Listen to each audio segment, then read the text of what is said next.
Hi, buddy. Hi.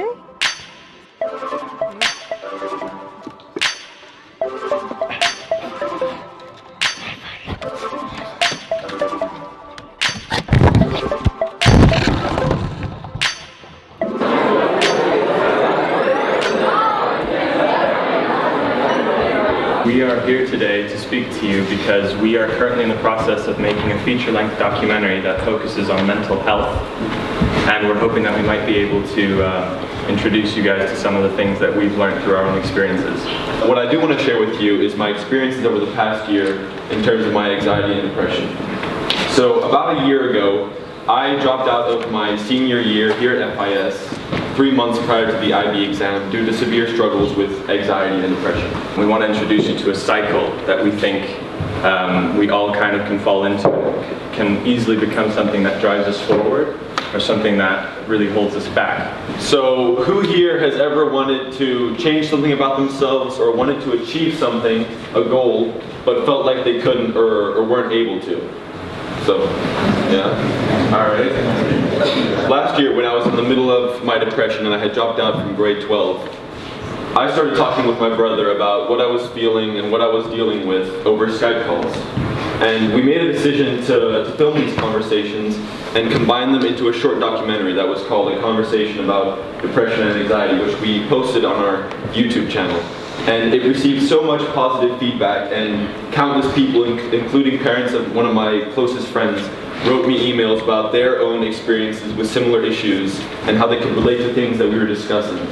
And this was really a point for me where it became clear how universal these issues that we're discussing are. So what we're going to try and do is introduce you to one of the tools that we've both used that's helped us in the past to overcome some of the struggles that we've dealt with. Yeah, so we found that there's a reason to why we achieve some goals and not others, and we like to call that reason our beliefs. We mean specifically the beliefs you have about yourself or about what you're able to do or achieve.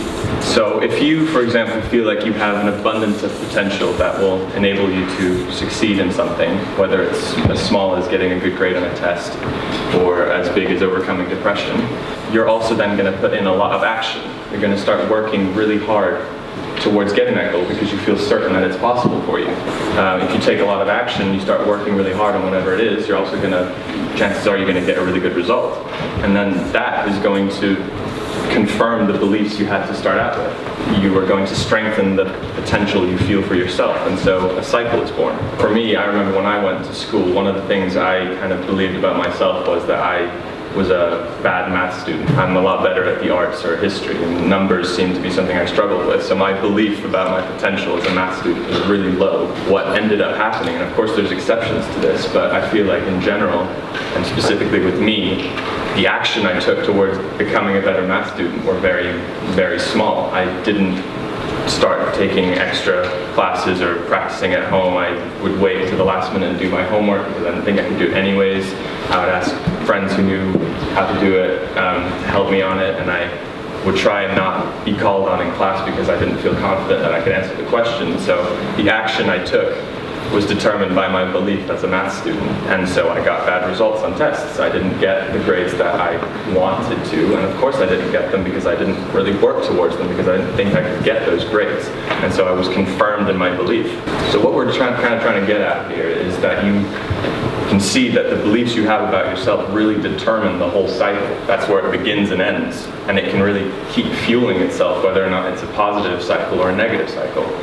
So what we want to try and talk to you about is how can you change the beliefs you have about yourself without requiring a previous result or a past that kind of makes that belief valid. So through our experiences, we found 3 steps that we want to share with you that have sort of helped us begin to change our beliefs and sort of rig this cycle to our favor. So the first step is to identify your limiting beliefs. Most people know that they're not getting something they want or that they're unhappy with something, but they don't take the next step, which is to identify why it is they're not getting what they want. What is the limiting factor? The first step to solving any problem is to identify that there is a problem in the first place.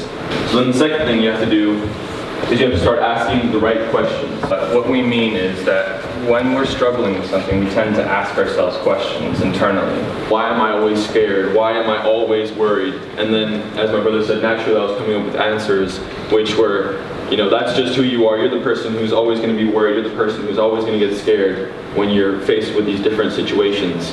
But instead, I started asking questions like, what can I do to start feeling happy and confident again? This is to our third step, which is about strengthening the mind and body.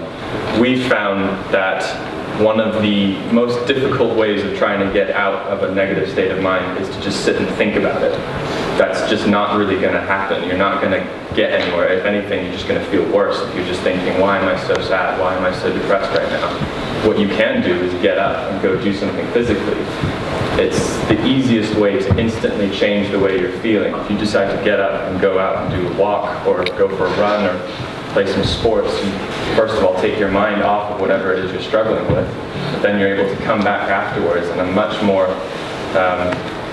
positive state of mind and begin really dealing with the issue in a productive way. That you feel you can't do, whether it be something as big as overcome depression or it's getting a good grade on a test, we hope that you maybe begin to realize that there's really something you can do about it yourself, and that you probably can do whatever it is you think you can't do. And I challenge you to try and maybe teach something about what you learned today to someone else, because we found that the best way of learning something yourself is to try and teach it to someone else.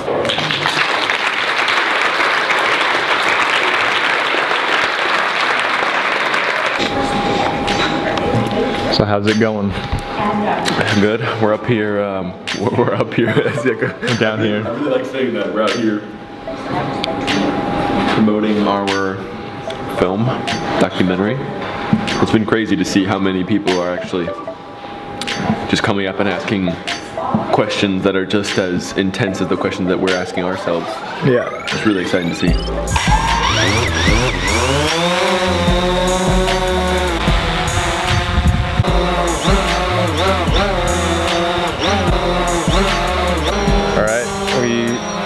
Thought we'd say thank you to everyone who stopped by and talked to us today at school. It's really great to meet you. Awaken the giant within.